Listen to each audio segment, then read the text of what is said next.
नमस्कार दोस्तों, आप सभी का स्वागत है आज के इस सेशन में जो आपका होने वाला है 3 जनवरी 2026 के करंट अफेयर्स का। तो चलते हैं अपने प्रश्नों की तरफ, देखते हैं कि आज के प्रश्न क्या हैं।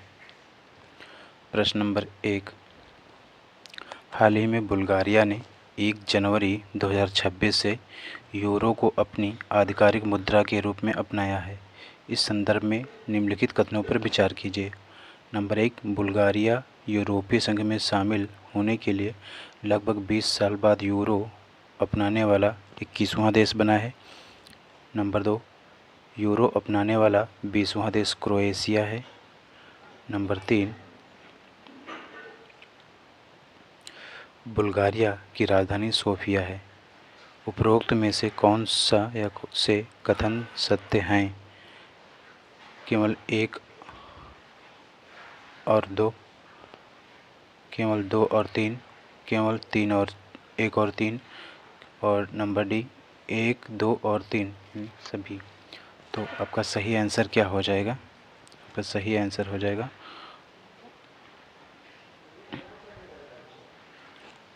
ऑप्शन डी, यानी पहला भी सही है, दूसरा भी सही है और तीसरा भी सही है। व्याख्या देख लेते हैं इसकी। बुल्गारिया 1 जनवरी 2026 को आधिकारिक तौर पर यूरो मुद्रा अपनाने वाला 21वां देश बन गया है। इससे पहले क्रोएशिया 20वां देश बना था। बुल्गारिया एक बाल्कन देश है जिसकी राजधानी सोफिया है। यूरोपीय संघ की स्थापना 1957 में रोम की संधि के माध्यम से हुई थी और इसका मुख्यालय ब्रुसेल्स, बेल्जियम में है। प्रश्न नंबर 2, भारत ऑस्ट्रेलिया आर्थिक संबंधों के संदर्भ में हाल ही में किस महत्वपूर्ण व्यापारिक नीति को प्रभावी बनाया गया है? ऑप्शन ए, 1 जनवरी 2026 से भारतीय उत्पादों पर जीरो ड्यूटी की घोषणा की गई है। ऑप्शन बी, सभी ऑस्ट्रेलियाई उत्पादों पर भारत में पूर्ण आयात शुल्क की समाप्ति। ऑप्शन सी, द्विपक्षीय व्यापार के लिए केवल डिजिटल मुद्रा का उपयोग। ऑप्शन डी, भारतीय कृषि उत्पादों पर ऑस्ट्रेलिया द्वारा प्रतिबंध। तो आपका सही आंसर क्या हो जाएगा? ऑप्शन ए, यानी 1 जनवरी 2026 से भारतीय उत्पादों पर जीरो ड्यूटी की घोषणा की गई है। व्याख्या देखते हैं। वाणिज्य और उद्योग मंत्री पीयूष गोयल के अनुसार ऑस्ट्रेलिया ने 1 जनवरी 2026 से भारतीय उत्पादों पर जीरो ड्यूटी की घोषणा की है। यह कदम भारत ऑस्ट्रेलिया मुक्त व्यापार समझौते (FTA) के तहत द्विपक्षीय व्यापार संबंधों को और मजबूत करेगा। प्रश्न नंबर 3, हाल ही में 18 वर्ष की आयु में साउथ पोल तक स्की करने वाली सबसे कम उम्र की पहली भारतीय महिला कौन बनी है? Option A, Sawai Jadhav. Option B, Kamya Karthikeyan. Option C, Aastha Punia. Option D, Yashasvi Solanki. तो आपका सही आंसर क्या हो जाएगा? पहली भारतीय महिला कौन बनी है? तो पहली भारतीय महिला काम्या कार्तिकेयन बनी है। ऑप्शन बी सही होगा। व्याख्या देखते हैं। काम्या कार्तिकेयन जो कि 18 वर्ष की हैं, साउथ पोल तक 115 किलोमीटर की ट्रैकिंग और स्काइंग का सबसे कम उम्र की भारतीय महिला बनने का गौरव हासिल किया है। वह विश्व की दूसरी सबसे युवा व्यक्ति हैं जिन्होंने यह उपलब्धि प्राप्त की है। उल्लेखनीय है कि काम्या कार्तिकेयन ने सभी महाद्वीपों की सर्वोच्च चोटियों को भी फतह किया है। प्रश्न नंबर 4, पुरातात्विक खोजों के संदर्भ में जेहनपोरा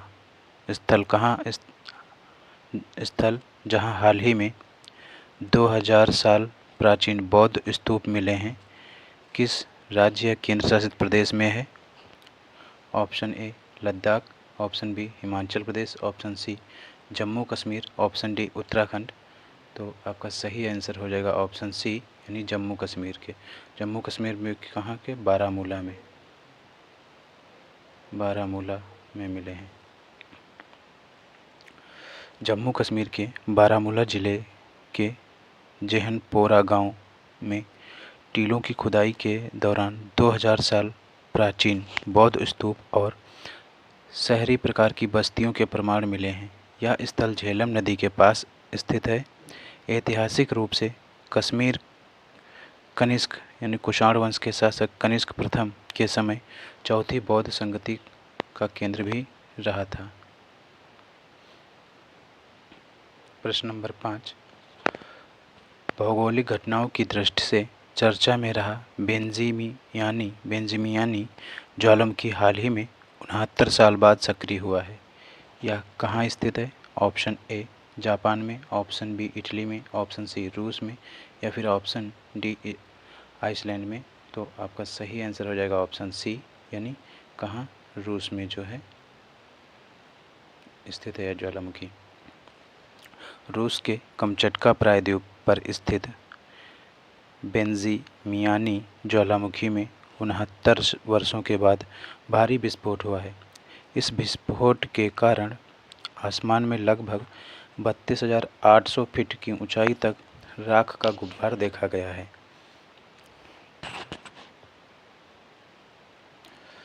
अगला प्रश्न, प्रश्न नंबर 6 में क्या कहा गया है कि भारत के राष्ट्रपति ने हाल ही में ओल चिकी लिपि के शताब्दी समारोह में भाग लिया।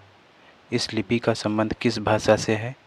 Option A Dogri, option B Bodo, option C Santhali और ऑप्शन डी मैथिली। तो किससे संबंधित है? आपका सही आंसर हो जाएगा ऑप्शन सी यानी संथाली भाषा से संबंधित है। व्याख्या देख लेते हैं।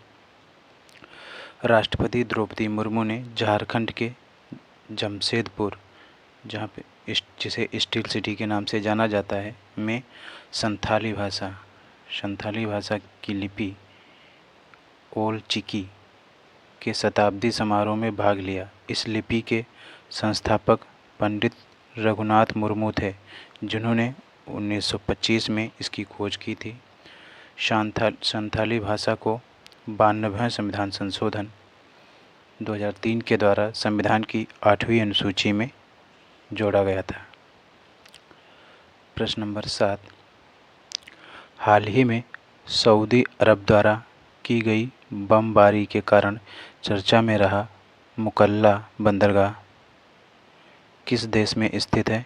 Option A Iran, option B Yemen, option C Oman और ऑप्शन डी कतर में।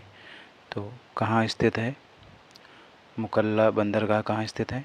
आपका राइट आंसर हो जाएगा ऑप्शन बी यानी यमन में स्थित है। व्याख्या देख लेते हैं। यमन का मुकल्ला बंदरगाह हाल ही में सऊदी अरब के हवाई हमलों के कारण चर्चा में रहा। सऊदी अरब को आशंका थी कि इस बंदरगाह के माध्यम से संयुक्त अरब अमीरात द्वारा विद्रोहियों अलगाववादियों को हथियारों की आपूर्ति की जा रही थी, इसीलिए यहाँ पर बमबारी हुई थी। प्रश्न नंबर 8, प्रतिष्ठित इफ्को साहित्य सम्मान 2025 प्रतिष्ठित इफ्को साहित्य सम्मान 2025 से किसे सम्मानित किया गया है? ऑप्शन ए अंकिता जैन को, ऑप्शन बी मैत्रेयी पुष्पा को, ऑप्शन सी विनोद कुमार शुक्ला को, ऑप्शन डी दिलीप सांघनी को। तो आपका सही आंसर क्या हो जाएगा? ऑप्शन बी मैत्रेयी पुष्पा को। व्याख्या देख लेते हैं इसकी। व्याख्या में क्या कहा गया है कि जानी मानी लेखिका मैत्रेयी पुष्पा, जो कि उत्तर प्रदेश की हैं, इनको इफ्को साहित्य सम्मान 2025 के लिए चुना गया है। इसी क्रम में युवा साहित्य सम्मान 2025 में अंकिता जैन को दिया गया है। इफ्को विश्व की सबसे बड़ी सहकारी संस्था है जिसकी स्थापना 1967 में की गई थी। अगला प्रश्न है प्रश्न नंबर 9। इमोइन इरातपा महोत्सव जो धन और समृद्धि की देवी के सम्मान में मनाया जाता है का संबंध किस राज्य से है? ऑप्शन ए असम से, ऑप्शन बी मेघालय से, ऑप्शन सी मणिपुर से और ऑप्शन डी त्रिपुरा से।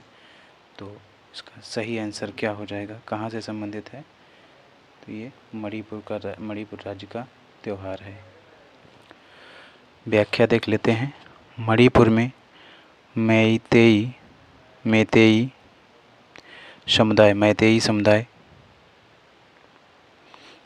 समुदाय द्वारा धन और समृद्धि की देवी के सम्मान में इमोइन इरातपा महोत्सव मनाया जा रहा है। यह त्यौहार 31 दिसंबर से 10 जनवरी तक चलता है, जिसमें धार्मिक अनुष्ठान और पारंपरिक भोजन का विशेष महत्व होता है। आज के सेशन का आपका लास्ट प्रश्न है प्रश्न नंबर 10। सुरक्षा अनुसंधान एवं विकास संगठन DRDO ने हाल ही में प्रलय मिसाइलों का सफल परीक्षण कहाँ से किया है? ऑप्शन ए पोखरण राजस्थान से, ऑप्शन बी चांदीपुर तट उड़ीसा से, या फिर ऑप्शन सी श्रीहरिकोटा आंध्र प्रदेश से, या फिर कलपक्कम तमिलनाडु से। तो कहाँ से जो है लॉन्च किया है? ऑप्शन बी हो जाएगा, यानी चांदीपुर तट उड़ीसा से अभी हाल ही में जो है वो सफल परीक्षण किया है। व्याख्या देख लेते हैं। DRDO ने उड़ीसा के तट पर चांदीपुर रेंज में से 2 प्रलय मिसाइलों का शाल्वो, जो कि एक ही लॉन्चर से 2 मिसाइलें सफलतापूर्वक लॉन्च किया है। प्रलय एक सतह से सतह पर मार करने वाली मिसाइल है जो अपनी सटीकता के लिए जानी जाती है।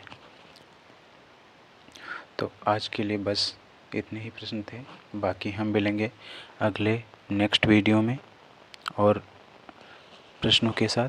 तो आज के लिए बस इतना ही। धन्यवाद। जय हिंद।